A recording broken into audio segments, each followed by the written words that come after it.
আমি অনেক কনফিডেন্ট এবং হ্যাঁ, মিডল অর্ডারে যেটা আপনি বলেছেন, বিগত দিনে মিডল অর্ডারে কারা খেলেছে এবং অনেক এক্সপিরিয়েন্স প্লেয়াররা খেলেছে, ওই জায়গাটা নিতে তো অবশ্যই একটু সময় লাগবে।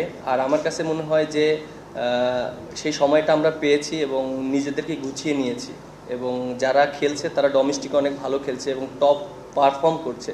আপনি যদি দেখেন তৌহিদ হৃদয়, তারপরে মোসাদ্দেক এবং লিটন দাসও খেলছে। সো আমার কাছে মনে হয় যে খুবই ভালো একটা কম্বিনেশন আছে আমাদের এখন।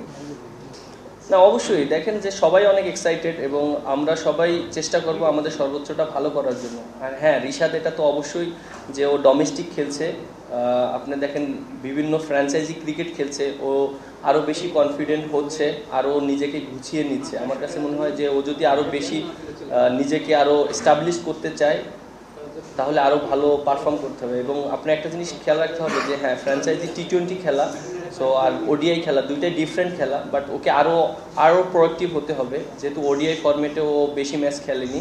আমার কাছে মনে হয় যে অপরচুনিটি যখন আসবে তখন ও নিজে বুঝতে পারবে।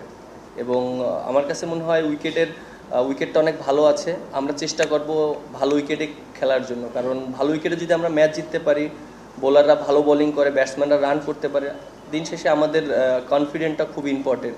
এবং যেহেতু আমাদের সামনে টুর্নামেন্ট আছে, সেই টুর্নামেন্টের আগে যদি আমরা ভালো উইকেটে খেলে কনফিডেন্ট গেইন করতে পারি, এটা আমাদের টিমের জন্য অনেক হেল্প হবে। অবশ্যই আমাদের, যেহেতু আমরা এই কন্ডিশনে খেলে অভ্যস্ত এবং আমরা জানি এই উইকেটটা সম্পর্কে, এবং আমরা যদি আমাদের বেস্টটা দিতে পারি, বোলাররা যেভাবে বোলিং করছে লাস্ট 2-3টা সিরিজ এবং ব্যাটসম্যানরাও রান করছে, আমার কাছে মনে হয় যে দুইটার কম্বিনেশন যদি ভালো থাকে অবশ্যই আমরা রেজাল্ট আনতে পারবো।